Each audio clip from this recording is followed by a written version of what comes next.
Les Belles endormies du grand écrivain japonais Kawabata Yasunari, publié au Japon en 1961 et traduit en français en 1970, est l'un des livres les plus forts et les plus scandaleux que j'ai lus. Aussi bien par son propos que par sa structure et par son style, on ne lit pas Les Belles endormies. On l'éprouve, on l'expérimente, on s'en imprègne et se laisse porter par son ivresse. 2 mots d'abord sur son auteur, qui reçut le prix Nobel de littérature en 1968, soit 4 ans avant sa mort. Kawabata, qui est né en 1899, fut un ami très proche de Mishima, de 25 ans son cadet, qui s'est suicidé, comme chacun sait, à grand bruit, 2 ans avant la mort de notre auteur. Comme Mishima et aussi comme Tanizaki, Kawabata fait partie de ces grands écrivains japonais qui ont été frappés par l'occidentalisation abrupte et brutale du Japon et qui avaient la mordante nostalgie de leur culture propre nippone. Et l'on peut dire que c'est sans doute Kawabata qui livre de la plus lumineuse manière la mentalité et l'esthétique japonaise. Cela tient dans l'injonction qui, pour nous, est tout à fait mystérieuse entre le monde des sensations, du corporel, des perceptions, et le monde des souvenirs, des désirs, de tout ce qui relève du métaphysique et du mental. Cela va encore plus loin que la synesthésie, qui est la mise en relation entre 2 perceptions provenant de sens différents, un son pouvant évoquer une couleur, par exemple. En Occident, les correspondances restent sur le plan sensoriel. Elles concernent les impressions tangibles, les sensations. Le Japon va beaucoup plus loin, et cela tient à sa culture zen. Les correspondances se font entre le terrestre, les sensations physiques, le visible et l'invisible, les pensées, les élans mystiques et supérieurs. C'est en quoi la lecture de ce livre s'éprouve, s'expérimente. Dedans, il ne s'y passe rien, parce que tout s'y passe, dans le sens où tout vient s'y réfléchir. Le propos déjà tient du pur scandale. Une maison spéciale dont on ne sait rien, sinon qu'elle est au bord de la mer. Et la mer est très importante dans le livre. Reçoit des clients qui sont tous de vieux messieurs impuissants. L'impuissance sexuelle est au cœur du roman. Mais ce que je veux prouver ici en vous parlant, c'est que l'impuissance sexuelle déborde largement le simple cadre sexuel, justement, car elle constitue un procédé pour nous faire comprendre des choses. Honteux d'être impuissant, mais, voulant goûter encore un tant soit peu la beauté et la sensualité charnelle, ils viennent dormir auprès de jeunes filles très belles, puissamment endormies, qui ne peuvent aucunement se réveiller. Non seulement le client ne peut pas coucher avec elle, mais en plus, cela lui est interdit. Cela ne veut pas sans nous rappeler la loi d'amour qui avait cours au Moyen-Âge, où le chevalier devait dormir auprès de la dame sans la pénétrer. Cette non-pénétration est la voie royale, si l'on peut dire, de la sexualité voluptueuse et perverse. Le vieillard, bien qu'impuissant, et justement parce qu'il est impuissant, mais néanmoins toujours au fond de lui bien vivant et ouvert aux promesses d'Éros et de sa compagne, la mort, se trouve entraîné dans une sensualité désancrée de son pénis.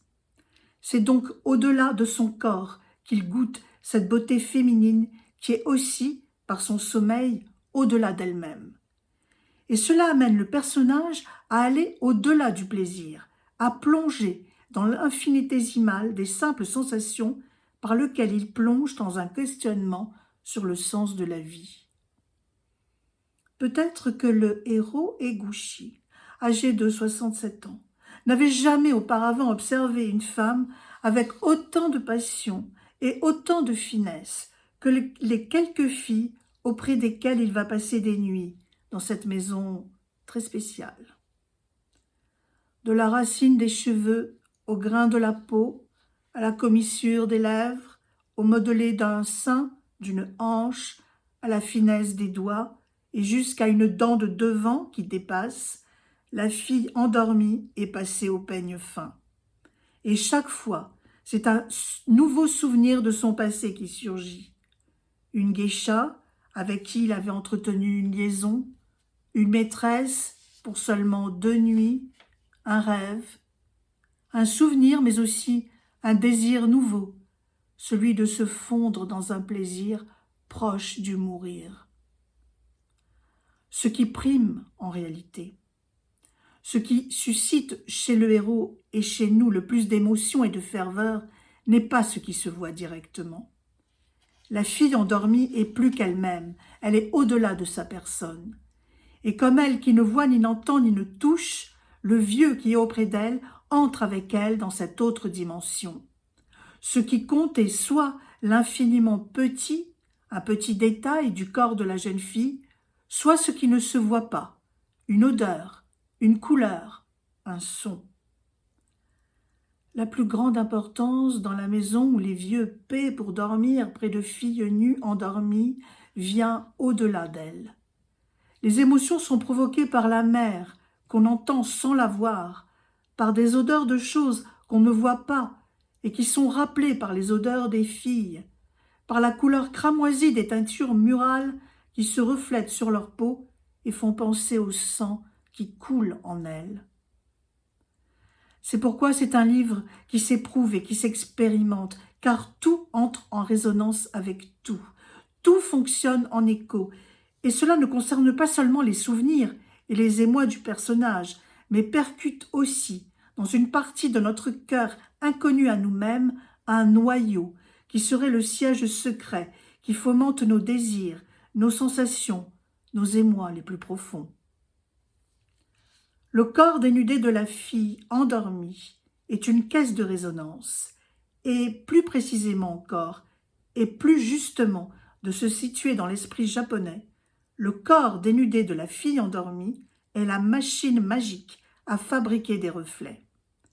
Lisse et plane, parce que vivante, mais comme sans vie, c'est-à-dire comme faisant partie du domaine inorganique, en elle se projettent les désirs, les élans, aussi bien nostalgiques que sadiques, du héros, avec ces passages très émouvants où il prend conscience qu'il peut lui casser un bras, l'étouffer, la stranguler, la marquer, la tuer.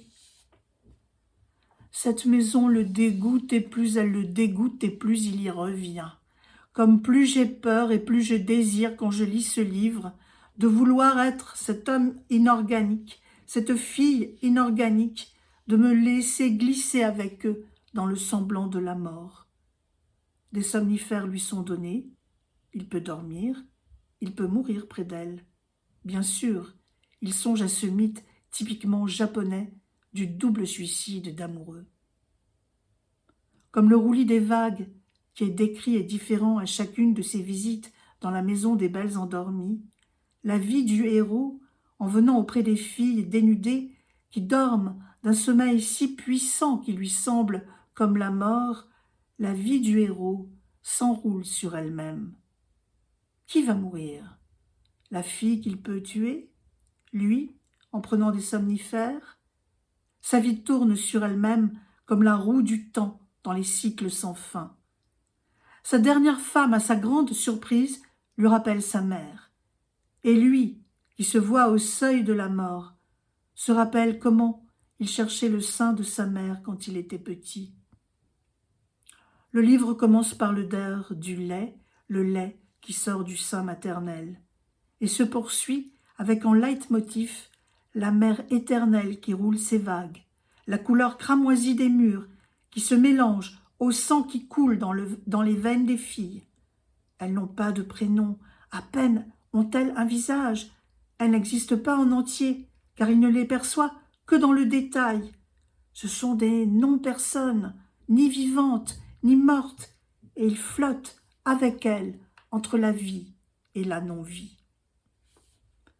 Délicatement, comme ce flottement entre la vie et la non-vie, Kawabata Yasunari s'en est allé sans bruit, un jour de printemps 1972, dans sa maison d'écriture, près de la mer, maquillant presque en accident son suicide.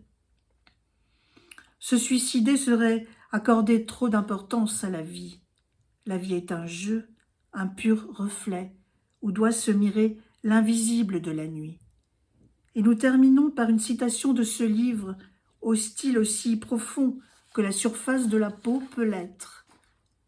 Le vieillard songeait aux sombres abîmes de la nuit sur la mer ténébreuse. Les belles endormies de Kawabata Yasunari se trouvent en livre de poche.